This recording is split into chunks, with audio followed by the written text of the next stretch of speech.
So time to cheat, busy tayo ngayon. And nandito tayo is bilang spotter, is nakakakuha tayo, is nakakaupo ng mga equipment.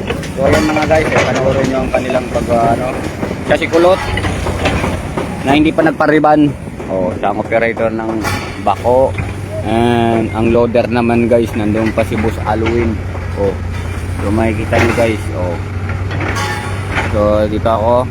And nag-spotter. Si Arp di gumagana ang bako niya guys.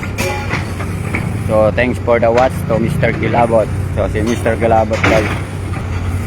And upo-upo lang tayo. Siya si Kulot, asawa ni Banat. So yan nga lang, di pa siya nagpariban guys. And puro pagutik lang siya. And puro siya gilid ang buhok. Ayan naman si Boss Alwin, ang operator namin ng equipment ng loader. So loader naman ng so ako naman guys naka easy money.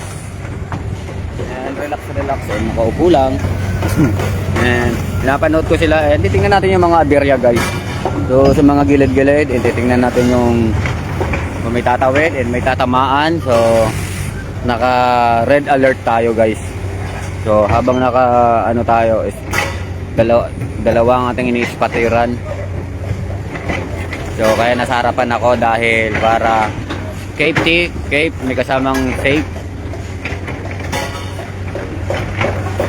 So yung mga Spider-Man nandun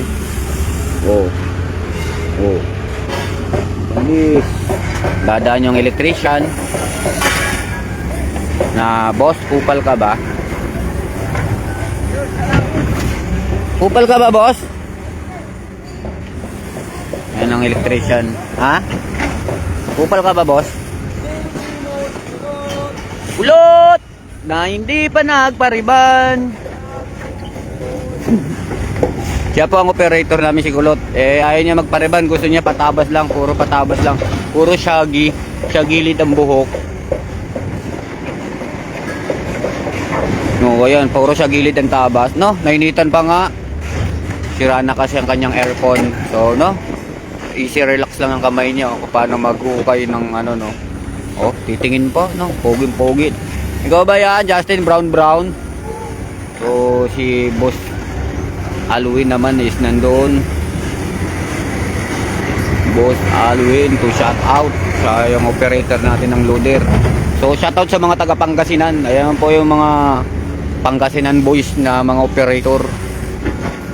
So makikita nyo yan, may isang sila rito.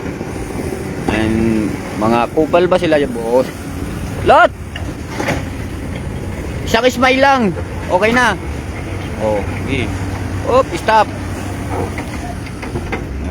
Diba? Payawi to. Ipapahawi natin yung guys.